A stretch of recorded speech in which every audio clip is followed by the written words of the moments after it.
I was interviewing Defence Minister Manohar Parrikar when he said that India should also use the paid mercenaries who operate in Jammu and Kashmir and areas around, targeting India's national interests. He said it takes a terrorist to bring down a terrorist. It takes a thorn to take down a thorn. Kanta hi kante ko kaatta hai. Well, that might appear like a perfectly reasonable comment to many, but activists are outraged. They're saying this is a brazen violation of the Geneva Convention, and a democratic country like India should not be resorting to illegal means. Before we move any further on this broadcast, let me play for you key excerpts from this big session at the Aaj Tak agenda, Manthan, which really set the national news agenda and appeared on the front page of most national dailies. Take a look.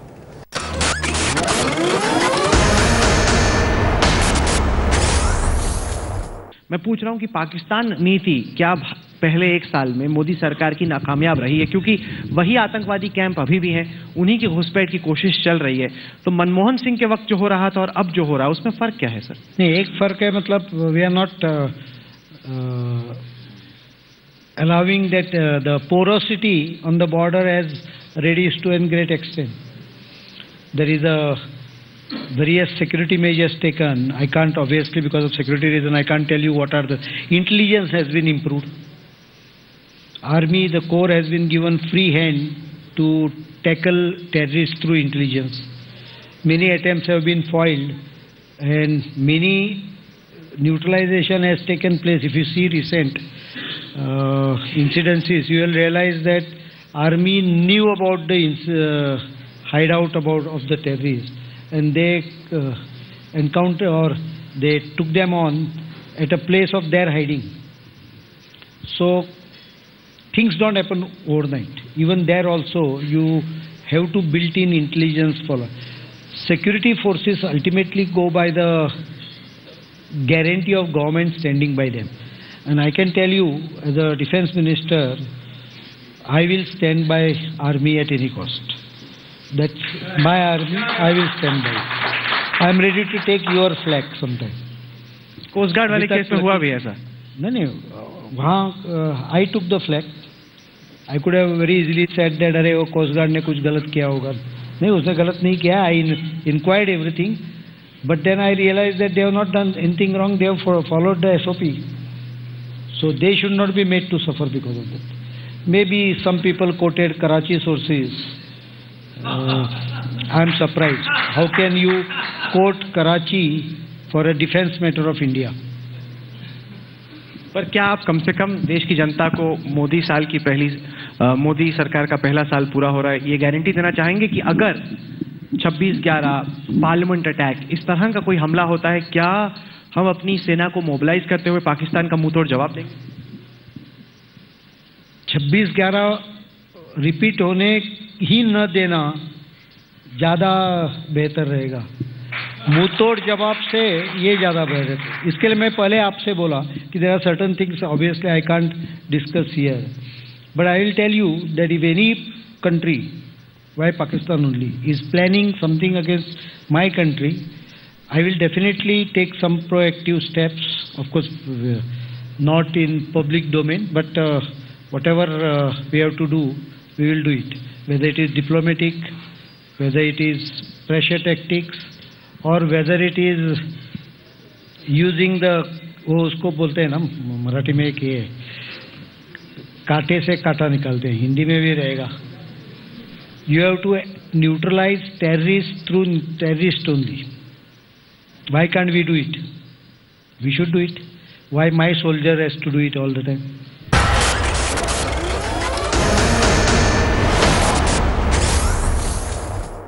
When China, Pakistan, Israel and the United States carry out covert operations, nobody murmurs a word in protest. But when India talks about the possibility of covert operations, there's a furore.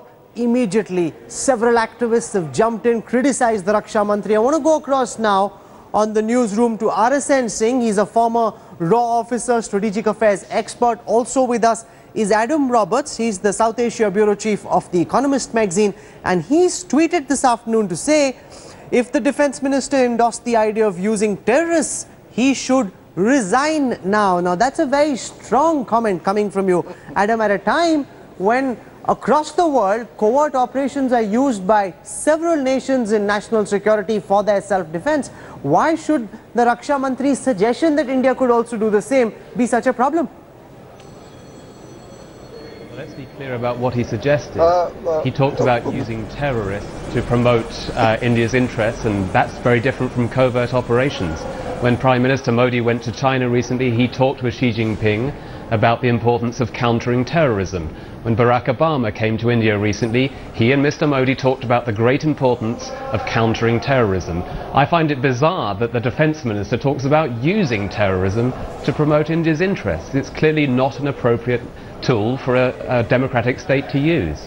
That's not what he says. He says that there are gangs of mercenaries who are engaged and employed by our enemies, and he was talking about Pakistan, to attack us. That's a game that two can play. Kanta kante ko katta hai. To cut a thorn, you need to use a thorn. That's essentially what he's suggesting, Adam. Pakistan has had a disastrous security policy. It's the very, very last country that India should try to emulate.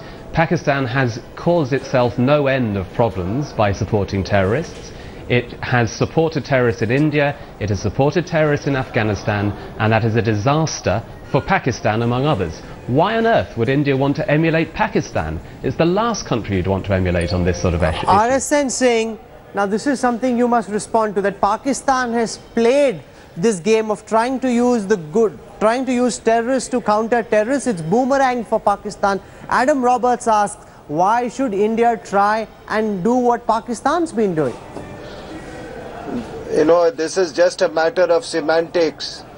This journalist from, Economist is indulging in, distinguishing between covert ops and using terrorists. I want to ask him, for those 10 years that, Pakistan Mujahideens fought against the Soviet Union, we all know who was behind it, who was financing them, who was arming them, who was providing them all those missiles and sophisticated I don't want to get tied up in Pakistan and Afghanistan history. I'm asking you a direct question, RSN Singh. Do you support the Defence Minister's suggestion that it is okay for India to use terrorists to counter terrorists? Get in mercenaries, identify your enemies, let the terrorists go after your enemies. Is that okay? Sir, remember, we are dealing with a country which explicitly has said that use of jihadis and irregulars is an inalienable part of its strategic thought and its strategic policy. There are any number of writings. Have people forgotten, those that statement about 1,000 cuts? How do you deliver those 1,000 cuts? No, but you're not responding to the point that Adam Roberts makes. Yes. RSN Singh, he says that game has cost Pakistan dear. It's bleeding as a consequence, and now our Raksha Mantri is saying he wants to play the same game. After using Pakistan now to its advantage, these Westerners can sit on all these kinds of judgment because they are not the ones who are facing 26/11 and infiltration every day. So it is very easy to sit on a judgment. We all know that what Pakistan has been doing, it has been waging a proxy war in the shadow of nuclear weapons. So therefore, what do? Do we always remain on the offensive? On the defensive? Adam Roberts, the Raksha Mantri says that why should I put my army men in the line of fire? If I can neutralize India's enemies with good intelligence, he says, by using terrorists, by mercenaries, that's okay. Is that not sensible? Why put your own well-trained army men in the line of fire? Get these people to do your dirty work for you, and you're not responding to the point that RSN Singh is making and other Indians feel as well. It's not just Pakistan, the United States, Great Britain, France, all great powers have used such tactics to try and further their national interests. Why shouldn't India? Well, I think perhaps the Defence Minister and perhaps some others in this conversation don't understand the difference between terrorists and covert action.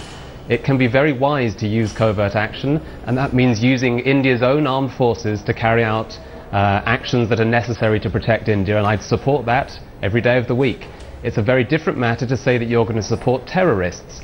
Terrorists spread terror, they attack civilians, they do not promote your own security. They're a disastrous tool to use, and we can see the evidence from Pakistan, but also from many other countries, of what a terrible policy this is. And you would have to be very naive to think that it's a beneficial policy. And I'm shocked that a defense minister in a democracy like this wouldn't understand the difference between terrorism and covert action. Okay, now there are two things that you're citing. Colonel RSN Singh, let's look at the Afghan Mujahideen sponsored by the United States as part of the Reagan Doctrine. That boomerang, even when in the Cuban crisis, the United States tried to prop up opponents, that too didn't go well. This is not a fail-proof strategy, and it throws India up for all kinds of international questions. Now that the Raksha Mantri has made a comment like this, people will use it against India. No, nobody. Firstly, he should tell the people of India that all in the Western countries, all covert operations are carried out by priests. Who carries out covert operations? What is this nonsense? Covert operations are always carried out by people who are on the wrong side of the line. And it's an accepted fact. And I don't know where you get this idea from, that only armed forces personnel carry out covert operations. That's not the way it is in the United Kingdom. That's not the way it is in the United States or in China either. You engage people to carry out your dirty business. That's the way it is the world over. You don't always send in your forces like we did in the case of Osama bin Laden. There were other tactics discussed even in the Osama bin Laden raid, and some of them involved hiring people locally. Yes, and they chose not to do that for a very good reason. I wrote a book when I was the Africa correspondent of The Economist called The Wonga Coup, and it was about the misuse of mercenaries in trying to overthrow governments in that continent. A policy of using third parties, using terrorists, using an arm's length group of people to do your dirty work, as you phrased it, is more often than not a disastrous policy. A responsible democracy shouldn't be, at the very least, it shouldn't be announcing that this is the policy it wants to pursue. You might but look at it the other way. Okay, you're saying maybe he should have been more discreet and not announced this, but he's also playing psychological operations with the terrorists. Now, the terrorists don't know who's on their side and who isn't. They'll be very suspicious of each other, wondering whether some of those other terrorists have been co-opted by the Indian government. Is he also not playing psychological operations and confusing the enemy? Let me tell you what happens when I go to Pakistan and I talk to members of the ISI and I put to them that they support terrorist actions in India. And their response is to say, well, India does it to us. And I say to them, well, show me any evidence that India supports terrorism in Pakistan, and they never can. But from now on, when I go to Pakistan and ask for that evidence, they're all going to say, look at the Defence Minister of India. He says it's a good idea to use terrorism. So the moral high ground has been lost by India, a moral high ground that was extremely valuable to this country. Have we lost the moral high ground, or is this psychological operations with the enemy? RSN Singh. No, we don't want that moral high ground, at the cost of, never ending this proxy war by Pakistan. I mean, we might not as well have this moral grounds. Somewhere this we have to put an end to all things, and all methods if are legitimate as far as fighting proxy war is concerned. And I want to Adam, this is the first year in almost a decade there hasn't been a terror attack in India.